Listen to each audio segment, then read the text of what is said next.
Hello Stitches! Bonjour et bienvenue dans ce premier épisode Live, Love, Learn.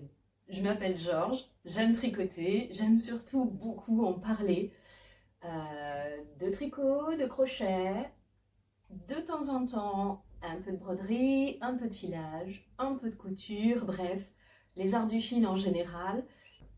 Je suis vraiment passionnée par la fibre, la composition des fils et du coup comment assortir le mieux le type de fil, le type de projet que vous aimez. Un peu comme un sommelier vous conseillerait un vin en fonction du plat que vous mangez.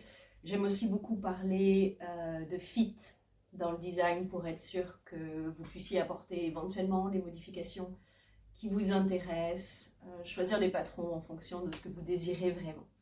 Dans ce premier numéro, à la demande générale des filles du Discord du Calfeutré, je vous présente mes décorations de Noël tricotées l'année dernière à la suite d'une publication de Woolen Twine, qui est une teinturière allemande qui fait des très jolies choses.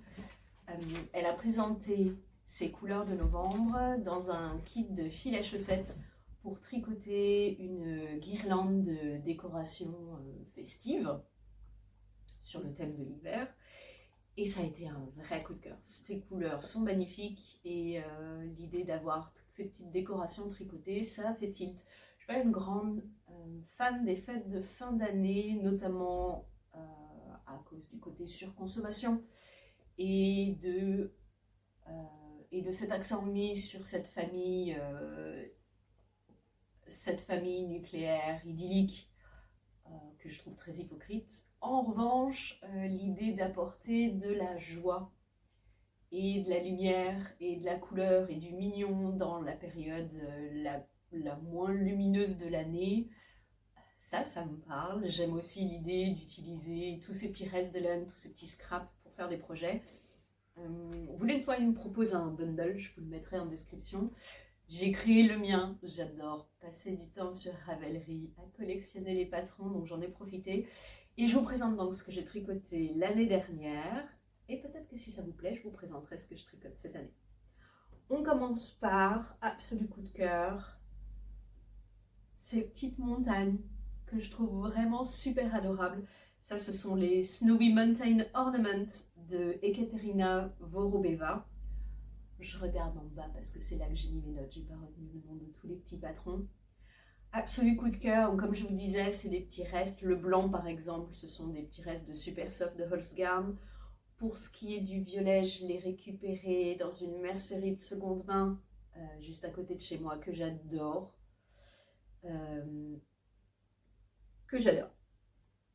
On continue avec un absolu coup de cœur. Je pense que c'est le patron qui m'a vraiment donné envie quand je l'ai vu chez Woolen Twine de continuer. Ce sont ces toutes petites maisons. C'est le Little Cottage d'Agathe Tutak. On retrouve le petit marron qu'il y avait sur la montagne. Et pour ce qui est du petit beige tweedé, c'est une laine portugaise, un cadeau de mon amie Emeline de la chaîne et de la marque de teinture Stitch & Bee. Vous pouvez d'ailleurs nous retrouver tous les jeudis à décortiquer la page des tendances de Ravelry pour donner nos coups de cœur et nos coups de gueule sur sa chaîne Stitch & Bee, comme je disais. Et on enchaîne, et on enchaîne, et on enchaîne avec les petits pulls. Parce que si on tricote des petits pulls, forcément. Là, il doit y avoir peut-être 2 ou 3 grammes. C'est le Teeny Tidy Holiday Sweater. Celui-là, c'est Vera Välimäki. Välimäki, je ne sais pas comment on prononce. Il y a beaucoup. Dans les patrons gratuits des petits pulls, il y a beaucoup de designeuses qui ont proposé ces modèles. J'ai profité des échantillons de fingering et de mohair assortis que j'avais récupéré chez Cowgirl Blues. Celui-ci, par exemple, si j'avais une machine à agrandir, très clairement, très clairement, je le voudrais pour moi. Il est très très doux. C'est vraiment l'occasion d'utiliser 1 gramme, 2 grammes, ça demande quasiment rien. Ça peut s'adapter pour les faire crop en cas de besoin, c'est vraiment extraordinaire. Sur celui-là, je me suis essayé à la broderie, comme je vous disais. Ça ressemble au monstre du Loch Ness, mais c'est censé être un petit fond. Les couleurs ont un peu déteint parce que le matériel que j'ai utilisé n'était pas idéal. Si je suis particulièrement fière, c'est parce que le diable est dans les détails. Et pour suspendre mes tout petits pulls, j'ai fait des tout petits cintres en allant ramasser, suite à une tempête, des toutes petites branches recouvertes de lichen. Je les trouve absolument magnifiques. Je les ai laissées sécher, je les ai découpées. Et avec un tout petit bout de fil de fer, voilà, pour faire des petits cintres nature. On les voit quasiment pas quand ils sont pendouillés parce que le col des pulls les recouvre. Mais honnêtement, c'est pas grave, je les aime quand même.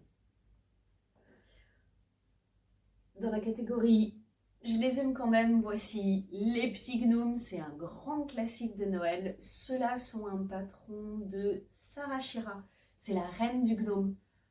Elle propose tous les ans un Mystery Knit-Along, un MCAL, pour la période des fêtes, où tous les jours, elle va envoyer des indices pour tricoter un gnome, un gnome sur la saison de Noël et des fêtes. Parfois, elle ajoute des recettes, parfois, elle rajoute une petite histoire. C'est vraiment très mignon. Moi, j'ai fait donc celui de 2021 qui s'appelle Leave No Stone Unturned, qui était constitué donc d'un gnome qui portait une hotte, et dans le hotte, et dans la hotte, il y avait ce tout petit gnome qui est parfait pour la taille de mon sapin. C'est un sapin que je ne vous présente pas, un sapin en plastique très basique qui fait 1 mètre, il n'est pas très grand, mais je le mets sur une table, comme ça j'ai tout l'avantage du petit sapin pas cher, mais avec quand même cette impression d'être très grand. Et il n'est pas au sol, ce qui évite aux chats de jouer avec mes décorations de Noël. On parlait de tricot et d'accessoires tricotés. Après les pulls, bien entendu, on a besoin de petites chaussettes. J'en ai fait qu'une, très clairement, je vais en faire plusieurs autres. Celles-ci, ce sont les Thai Nutri-Sock de Summerlee, qui est, je pense, une des design stars en termes de chaussettes. Je crois que j'ai pas précisé, mais à part le gnome, tous ces patrons sont gratuits. Ils sont disponibles en anglais, malheureusement pas en français. Si vous cherchez des patrons de tricot gratuits en français, je recommande le site de Drops, qui en a beaucoup et qui a également beaucoup de petites décorations et de patrons sur le thème des fêtes, notamment qui est sorti récemment le Cookie Parade Sweater, qui est un pull avec un yoke en jacquard, avec des petits bonshommes de pain d'épices que je trouve absolument adorable.